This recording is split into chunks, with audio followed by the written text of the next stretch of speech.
दोस्तों, आज भारत की रेल दुनिया में फिर एक ऐसी खबर आई है जिसने पूरी दुनिया के इंजीनियरों को सोचने पर मजबूर कर दिया है। क्योंकि हिंदुस्तान अब सिर्फ ट्रेनों का यात्री नहीं बल्कि उनका निर्माता और निर्यातक बन चुका है। और इस बार भारत ने जो कदम उठाया है वो आने वाले दशक में रेलवे की दिशा ही बदल देगा। जी हाँ, बात हो रही है Indo Russian joint venture Kinet Railway Solutions की, जिसने पहली बार luxury Vande Bharat sleeper AC coach का डिजाइन तैयार कर लिया है। दोस्तों, ये वही वंदे भारत है जिसे कभी भारत की आत्मनिर्भरता की निशानी कहा गया था, और अब वही ट्रेन भारत की सीमाओं को लांघकर विदेशी धरती पर चलने की तैयारी कर रही है। रूस के साथ मिलकर बनाए गए इस संयुक्त प्रोजेक्ट के तहत भारत लगभग 120 वंदे भारत स्लीपर ट्रेनें बनाने जा रहा है, जिनमें करीब 1920 कोच होंगे और हर कोच का डिजाइन पूरी तरह से भारतीय यात्रियों की सुविधा और अंतर्राष्ट्रीय मानकों को ध्यान में रखकर तैयार किया जा रहा है। और आप रेफरेंस के लिए डीएनए की इस रिपोर्ट को देख सकते हैं, जिसमें खुद कहा जा रहा है कि ये इंडियन रेलवे के लिए एक बड़ा कदम है, क्योंकि अब इंडो रशियन ज्वाइंट वेंचर ने पहली बार लग्जरियस वंदे भारत की ऐसी वाली स्लीपर कोच का डिजाइन अनवील कर दिया है। चलिए पूरी डेवलपमेंट को समझने के साथ साथ यह भी समझते हैं कि आखिरकार क्या कुछ देखने को मिल रहा है। लेकिन आगे बढ़ने से पहले इस वीडियो को लाइक करके चैनल को सब्सक्राइब जरूर कर लीजिए। देखिए, भारत और रूस के बीच हुए इस समझौते की सबसे बड़ी खासियत यह है कि यह केवल कोच बनाने तक सीमित नहीं है, बल्कि अगले 35 सालों तक इन ट्रेनों के मेंटेनेंस और ऑपरेशन की जिम्मेदारी भी इसी ज्वाइंट वेंचर के पास रहेगी। यानी भारत और रूस मिलकर एक ऐसी तकनीकी साझेदारी बना रहे हैं जो आने वाले वर्षों में रेलवे के क्षेत्र में नई मिसाल कायम करेगी। अगर आप सोच रहे हैं कि ये ट्रेनें कहां बनेंगी, तो आपको जानकर गर्व होगा कि इसका उत्पादन महाराष्ट्र के लातूर स्थित मराठवाड़ा रेल कोच फैक्ट्री में किया जाएगा। यही वो फैक्ट्री है जो अब भारत के रेलवे उद्योग का हृदय बन चुकी है, जहां आधुनिक असेंबली लाइन, टेस्ट ट्रैक और हाई टेक्नोलॉजी उपकरण लग रहे हैं ताकि भारत दुनिया के किसी भी देश को अपनी ट्रेनें निर्यात कर सके। लेकिन कहानी यहीं खत्म नहीं होती दोस्तों। भारत अब ट्रेनें सिर्फ अपने लिए नहीं बना रहा, बल्कि पूरी दुनिया को सप्लाई करने की स्थिति में आ चुका है। पराग्वे, चिली, अर्जेंटीना और पेरू जैसे दक्षिण अमेरिकी देश पहले ही भारत की वंदे भारत तकनीक में दिलचस्पी दिखा चुके हैं। पराग्वे के राष्ट्रपति खुद भारत में आकर वंदे भारत ट्रेन देखने की इच्छा जता चुके हैं और कहा है कि वे अपने देश में भारतीय तकनीक वाली ट्रेनें चलाना चाहते हैं। भारत सरकार का लक्ष्य अब साफ है कि मेक इन इंडिया को मेक फॉर द वर्ल्ड में बदलना, और वंदे भारत इसका सबसे शानदार उदाहरण बन गया है। 2026 तक भारत वंदे भारत स्लीपर और चेयर कार वर्जन को पूरी तरह एक्सपोर्ट रेडी बना देगा, ताकि एशिया, अफ्रीका और दक्षिण अमेरिका के देशों में भारत निर्मित ट्रेनें चल सकें। अब अगर आप पूछें कि भारत आखिर किन चीजों का निर्यात करता है, तो जवाब बेहद दिलचस्प है। आज भारत दुनिया के 16 से ज्यादा देशों को रेलवे के पुर्जे, कोच और इंजन एक्सपोर्ट कर रहा है। ब्रिटेन, सऊदी अरब, फ्रांस, ऑस्ट्रेलिया, जर्मनी और रोमानिया जैसे देशों को भारत अब बोगी और प्रोपल्शन सिस्टम बेच रहा है, जबकि बांग्लादेश, श्रीलंका और मोजाम्बिक जैसे देशों को पूरी की पूरी पैसेंजर ट्रेनें निर्यात की जा रही हैं।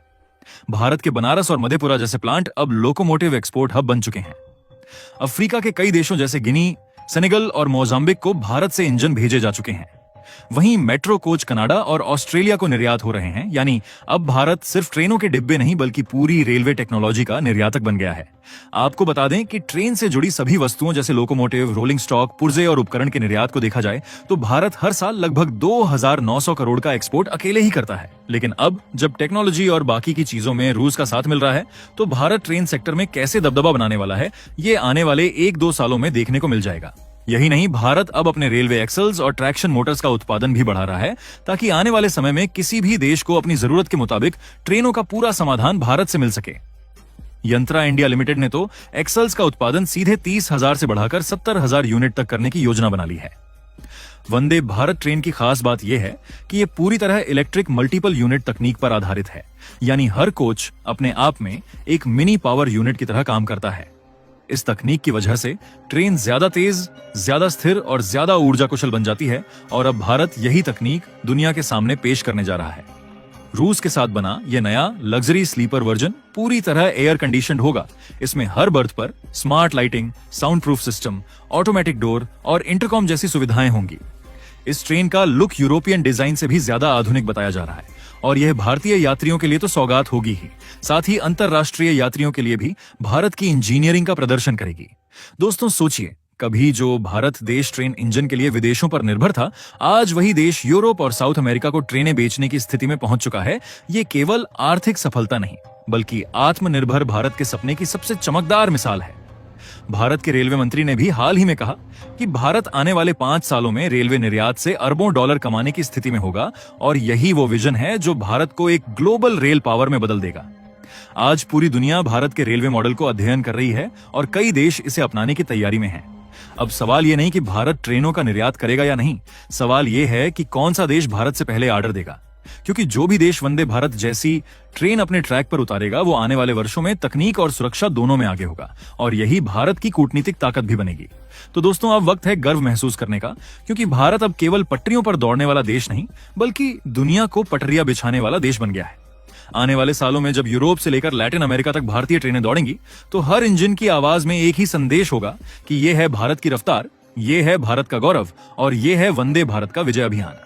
चलिए अब समझ लीजिए कि जापान की बुलेट ट्रेन और वंदे भारत में बुनियादी अंतर क्या है। बुलेट ट्रेन को चलाने के लिए नई पटरियां, नई सिग्नलिंग और अलग इंफ्रास्ट्रक्चर चाहिए होता है।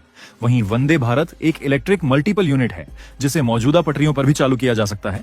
इसलिए लागत और समय दोनों के हिसाब से वंदे भारत को एक्सपोर्ट करना ज्यादा व्यवहारिक बनता है। यही वजह है कि कई देश बुलेट की जगह वंदे भारत को प्राथमिकता दे रहे हैं। ये निर्णय सिर्फ आर्थिक नहीं बल्कि तकनीकी समझदारी पर भी आधारित है। इसीलिए जब किसी देश को तेज रफ्तार वाली अंतर्राष्ट्रीय मानक के साथ ट्रेन चाहिए होती है तो वह वंदे भारत जैसा हल्का और अधिक अनुकूलित मॉडल चुनता है। याद रखिए कि वंदे भारत का डिजाइन EMU टेक्नोलॉजी पर आधारित है, जिससे हर कोच में पावर और कंट्रोल रहता है। इसका मतलब यह हुआ कि किसी भी देश के लोकल इंफ्रास्ट्रक्चर के अनुसार ट्रेन को कॉन्फ़िगर करना आसान है, जबकि बुलेट ट्रेन की तुलना में इसमें मेंटेनेंस और परिचालन लागत कम आती है। इसी कारण पराग्वे और अन्य दक्षिण अमेरिकी देशों की रुचि वंदे भारत की तरफ बढ़ी है। दूसरी तरफ भारत के पास वह सप्लाई चेन है जो बोगी बाबत propulsion system, HVAC electronics braking system और एक्सल जैसे घटकों का निर्यात कर रहा है। इसीलिए वंदे भारत को पूरी तरह से एक पैकेज के रूप में निर्यात करना आसान है, क्योंकि भारत उन मुख्य पुर्जों का घरेलू स्तर पर उत्पादन कर सकता है। याद कीजिए कि इस समय भारत की रेल इंडस्ट्री 16 से ज्यादा देशों को सप्लाई करती है और केनेट ज्वाइंट वेंचर के तहत 120 ट्रेन सेट और 1920 कोच जैसा बड़ा प्रोग्राम चल रहा है। ऐसे में दुनिया के छोटे और मध्यम देशों को तुलनात्मक रूप से कम इन्वेस्टमेंट में हाई स्पीड अनुभव देने के लिए वंदे भारत बेहतर विकल्प बनता जा रहा है। आखिर में यह कहना गलत नहीं होगा कि बुलेट का सपना जहां भारी पूंजी और नई पटरियों की मांग करता है, वहां वंदे भारत का मॉडल गरीब देशों और मध्यम आय वाले देशों के लिए तुरंत समाधान प्रदान करता है। बाकी दोस्तों, आपको क्या लगता है, इंडिया और रसिया का joint venture Vande Bharat train के लिए भारत को आने वाले समय में एक्सपोर्ट का नया किरदार बना देगी? अपनी राय हमें कमेंट में जरूर बताएं।